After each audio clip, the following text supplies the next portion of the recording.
Welcome friends. Once again welcome you at MPS Motivators and myself Mukesh Kumar Pandey. एक बार पुनः आप सभी का हार्दिक स्वागत है हमारे ऑनलाइन चैनल MPS मोटिवेटर्स में। फ्रेंड्स, आज के सेशन में क्लास 11th इंग्लिश पेपर से Bihar board poetry section and it is the poem number 2। Class 11th English paper से बिहार बोर्ड है, कविता नंबर 2 पर हम पहुंच चुके हैं and this is the poem number 2 and it's name is the marriage of true minds and it's poet name is William Shakespeare. So friends, आज की जो कविता है विलियम शेक्सपियर के द्वारा लिखी गई कविता है एंड जिसका नाम है the marriage of true minds. Class 11th English subject Bihar board से एक बहुत ही खूबसूरत एंड रोमांटिक कविता जो विलियम शेक्सपियर के द्वारा लिखी गई है and all of you know very much about William Shakespeare. William Shakespeare जो थे, कहाँ जन्म लिए थे और किस प्रकार के कवि थे, किस प्रकार के एक नाटककार थे, उनका डिटेल्स में हम आज इंट्रोडक्शन क्लास में सब कुछ जानेंगे because it is the introduction class today. आज का हमारा जो क्लास है इंट्रोडक्शन क्लास है एंड यह इंट्रोडक्शन क्लास जिसमें हम दो चीजों के बारे में बखूबी आपको जानकारी देंगे। कवि का परिचय, introduction about William Shakespeare, and second कविता अर्थात शीर्षक का उद्देश्य। शीर्षक the marriage of true minds William Shakespeare के द्वारा जो लिखा गया है, इसका क्या उद्देश्य है, क्या ऑब्जेक्टिव है। तो आज का सेशन जो इंट्रोडक्शन क्लास है और जिसमें दो चीजों के बारे में, कवि का परिचय एंड कविता का उद्देश्य, यानी जो शीर्षक है उसका क्या उद्देश्य है। तो आगे बढ़ने से पहले एक बार आप सभी से गुजारिश है, आप हमारे चैनल एमपीएस मोटिवेटर्स को सब्सक्राइब करें, घर बैठे वीडियोस देखें, अपनी परीक्षा की तैयारी करें।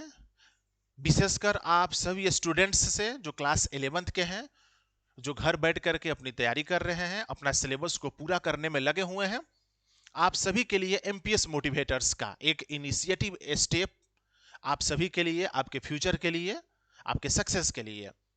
तो आइए हमारे साथ एमपीएस मोटिवेटर्स को सब्सक्राइब करें, ऑनलाइन क्लासेस का आनंद ले, घर बैठे और अपनी तैयारी करें। तो चलते हैं फ्रेंड्स, सबसे पहले चलते हैं कवि का परिचय।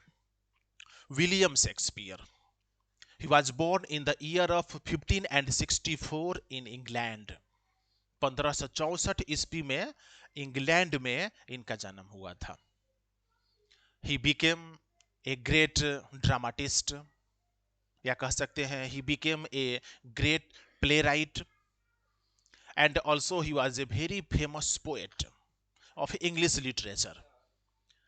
अंग्रेजी साहित्य में इंग्लैंड के सबसे विख्यात, सुविख्यात एंड प्रसिद्ध नाटककार कह सकते हैं, ड्रामाटिस्ट कह सकते हैं एंड कवि, जिन्होंने कई कविताओं को लिखा है।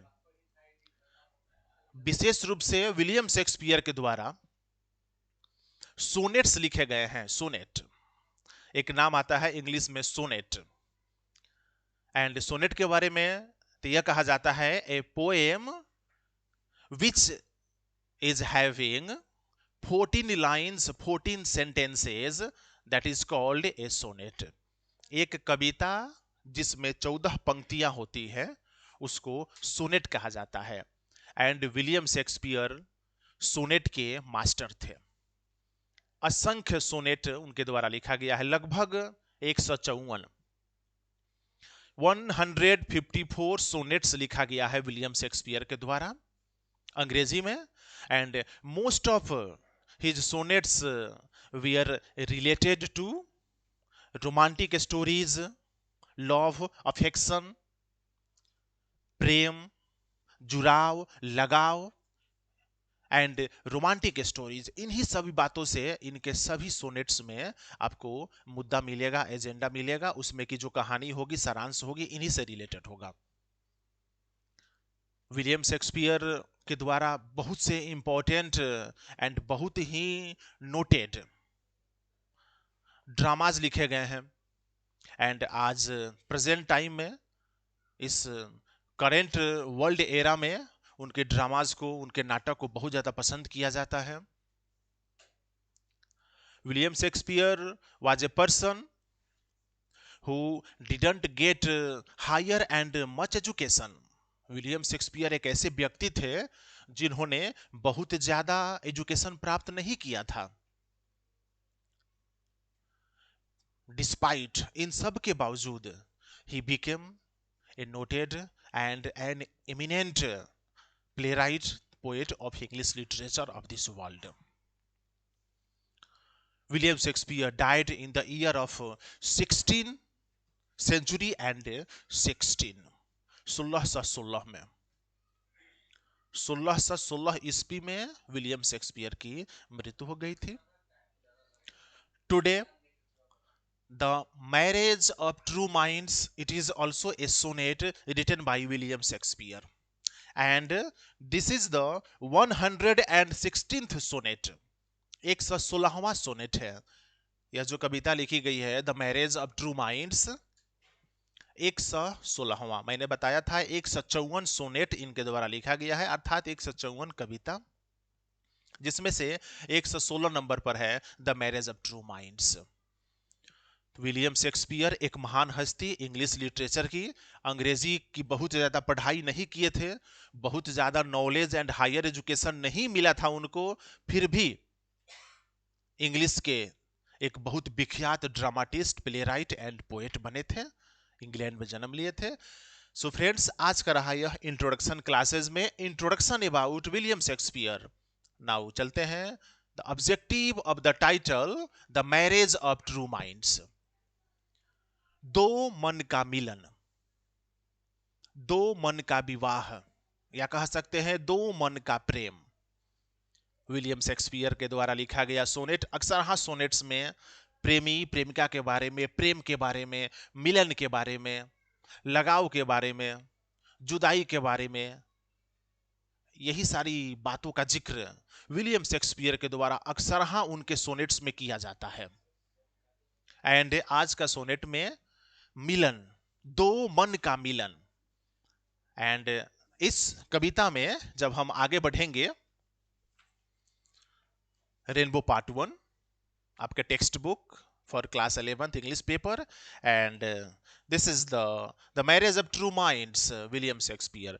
तो इस कविता में जब हम आगे बढ़ेंगे, कल के हमारे क्लासेस में जब हम समरी पर चलेंगे तो विस्तृत बात होगी, लेकिन आज उद्देश्य क्या है, इस टाइटल में उद्देश्य यही बताया जा रहा है विलियम शेक्सपियर के द्वारा कि जो दो सच्चे मन का जो मिलन होता है, दो सच्चे मन का जो प्रेम होता है, वो समय के साथ नहीं बदलता है, तूफान आने पर भी नहीं बदलता है, विपत्ति आपदा आने पर भी वह टस मस नहीं होता है।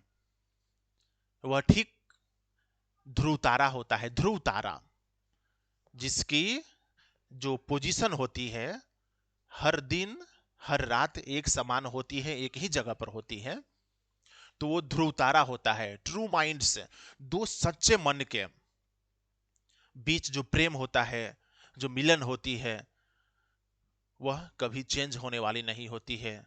जो प्यार होता है वो समय के साथ नहीं बदलता है। एंड विलियम शेक्सपियर तो यहां तक बता रहे हैं, इसमें यहां तक कह रहे हैं कि जीवन में प्रेमी जो होते हैं वो बदल जाते हैं, समय के साथ उनमें अल्टर, चेंजिंग आ जाती है, बदलाव आ जाती है, लेकिन जो प्रेम होता है वो प्रेम कभी बदलने वाला नहीं होता है अगर वह सच्चा हो तो। So the base of this poem, इस कविता का जो बेस है, जो नींव है, वह नींव है प्रेम पर आधारित, दो मन का मिलन। एंड दोनों मन अगर ट्रू है, सही है, सत्य है, तो उनका प्रेम, उनका प्यार फ्रॉम चाइल्डहुड टिल डेथ, बचपन से लेकर के डेथ तक वो कंटिन्यू कांस्टेंट रहता है, एक समान रहेगा, उसमें चेंजिंग नहीं आती है। जैसे मैंने बोला कि ध्रुव तारा के तरह ये हमेशा चमकता रहेगा, एक ही लय में, एक ही दिशा में, एक ही तरह से। अगर सच्चे मन का प्रेम हो तो, मन अगर सच्चा नहीं है तो उसमें तो अल्टरेशन, चेंजिंग आ ही जाती है अकॉर्डिंग टू टाइम, समय के अनुसार आगे चल करके। सो फ्रेंड्स, आज के कविता the marriage of true minds का यही आधार है। विलियम शेक्सपियर इसमें दो मन के मिलन का जिक्र कर रहे हैं और बता रहे हैं कि दो ट्रू माइंड्स, अगर दो सच्चे मन हैं, उनके बीच में अगर प्रेम है, प्यार है, वो कभी बदलने वाला नहीं है। वो हमेशा एक समान रहेगा, चाहे सुख हो, चाहे दुख हो, चाहे विपत्ति हो, चाहे तूफान आ जाए, चाहे आपदा आ जाए, चाहे किसी प्रकार की कोई मुसीबत आ जाए, एक समान रहता है, ध्रुव तारा के तरह। तो फ्रेंड्स, आज के सेशन में विलियम शेक्सपियर के द्वारा लिखा गया एक खूबसूरत sonnet the marriage of true minds, जिसका इंट्रोडक्शन क्लासेस मैंने विलियम शेक्सपियर के बारे में बताया and the objective of the marriage of true minds के बारे में बताया। कल के हमारे सेशन में हम डिस्कस करेंगे summary one by one, Hindi and English, Hindi में भी अंग्रेजी में भी एक एक करके। आप देखते रहें हमारे चैनल एमपीएस मोटिवेटर्स, हमारे वीडियोस देखें, लाइक करें, ग्रुप्स में शेयर करें, हमारे चैनल को सब्सक्राइब करें, घर बैठे अपनी तैयारी को और स्ट्रांग करें। मिलते हैं कल नेक्स्ट सेशन में, नेक्स्ट क्लास में, the complete summary of the poem the marriage of true minds in Hindi and in English one by one. Till then, thank you very much.